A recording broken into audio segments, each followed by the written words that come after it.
So here at Superbooth with Leaf Audio, we've got some RYO modules to check out and also your own module. Do you want to introduce the system, the patch, tell us what you've got to show? Yeah, of course. So basically, all is done by the roll your own stuff. The oscillator is our noise to brain adapter by Leaf Audio. And the rest is basically roll your own stuff. Yeah, some Mr. in the back. Wogglebug is doing the crazy clocking stuff. And Clouds is just for reverb and so. And so tell what's the noise to brain adapter? It's a new module, what's it doing? What's it doing in this patch? Noise to brain adapter is a digital oscillator, kind of multifunctional oscillator. Bit complicated to explain it in a minute, but you have 12 modes organized in 4 groups, and it was meant as a chiptune synth. So, and then we have blown up the whole thing a bit more to Eurorack. So we included some more functions which are interested, especially like clocking functions and that kind of stuff.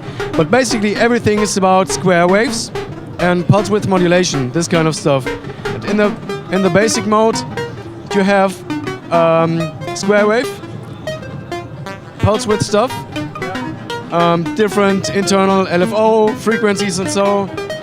And there's one mode, for example, in the first group where you have the LFO frequency hardwired to the oscillator frequency. Right. So because sometimes it's different to get high modulation rates on a really low oscillator for the pulse width, you know. Yeah. And so this is hardwired, and it's always working, and you get this kind of wobble stuff. Yeah, so that's where the sort of glitchiness of the sound's coming from. Yeah, right. And if you turn up the LFO rate high enough, you get some kind of sub-oscillation from the modulation frequency, which is kind of nice. Yeah, it starts to introduce these sort of lower beating harmonics underneath. Yeah, right. And then the next modes are about chiptune stuff, which are basic Octave jump in. basic Commodore style. And then it gets a little bit more into frequency modulation stuff. Yeah, it nearly sounded like it was filtered within the module then as you changed it. You could hear the FM moving. Yeah, here we created something really interesting. It's a wave cluster built from the base frequency of the oscillator. So now it's only the base frequency, and it's like a wave. You can imagine it like a wave table. It's made of the basic frequency and then the first overtone, second overtone, and so on, put together in one cluster. And this is repeated as a wave. Right. And you can adjust the repeats of each segment in the wave cluster. And then you have this kind of Super Mario stuff. Yeah, definitely Mario. But if you reduce the repeat rate, so only one cycle for each segment, you get this. Right, so it's sort of cycling through each of the waves. Which is kind of FM, whatever, a bit of everything.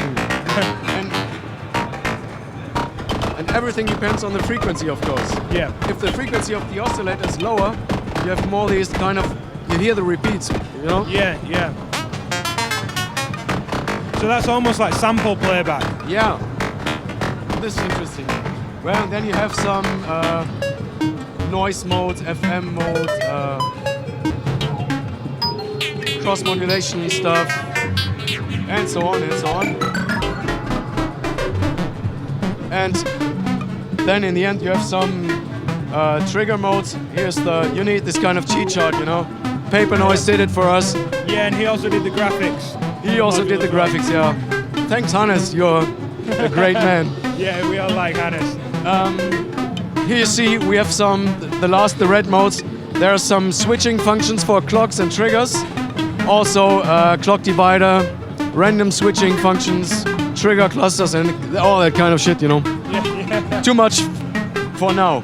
But everything is controlled here by the roll your own sequencers, driven by the strange Wogglebug clock. So that's the reason for this strange kind of rhythm. these two sequences are controlling the pitch of the oscillator.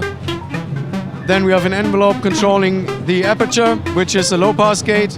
Right now, I only use it in the low-pass mode. So, Yeah, but you can also switch it to VCA or both. Yeah, so I've got the module at home, the aperture, either a low-pass VCA or a low-pass gate that you can strike as well with a clang input. So, and you have resonance and so. Yeah, well, then everything is switched with a path sequential switch, and this extends the steps. You know, they're running in parallel. Yeah, so you But- can in 10 steps by using paths. Yeah, but opposed the to just path 5. paths extends the sequence by Yeah. this because it switches between them. So tell us about Leaf Audio is the new noise to brain adapter. Yeah. But what else are you doing in terms of having RYO here as well? As Leaf Audio, we're doing DIY workshops since 6-7 years now, and as a consequence of this, we formed Exploding Shed as a little DIY shop based in Germany, only distributing DIY stuff, some parts and kits and so. And I was finding Roll Your Own last year as a user, you know, Yeah. and I really like the kits, the build quality, very consistent and easy to build. So I asked them if it would be able to distribute them. So now we're distributing Roll Your Own and also Grayscale, the panels and the other stuff, the modules. So we can find you guys for DIY stuff as well as your own module. When's the noise to brain adapter coming? Is that due soon? It's already out. A new version is coming in 2 weeks about, and hopefully some demo videos and more stuff soon that people can find it. So, all right. Thank you very much. Thank you.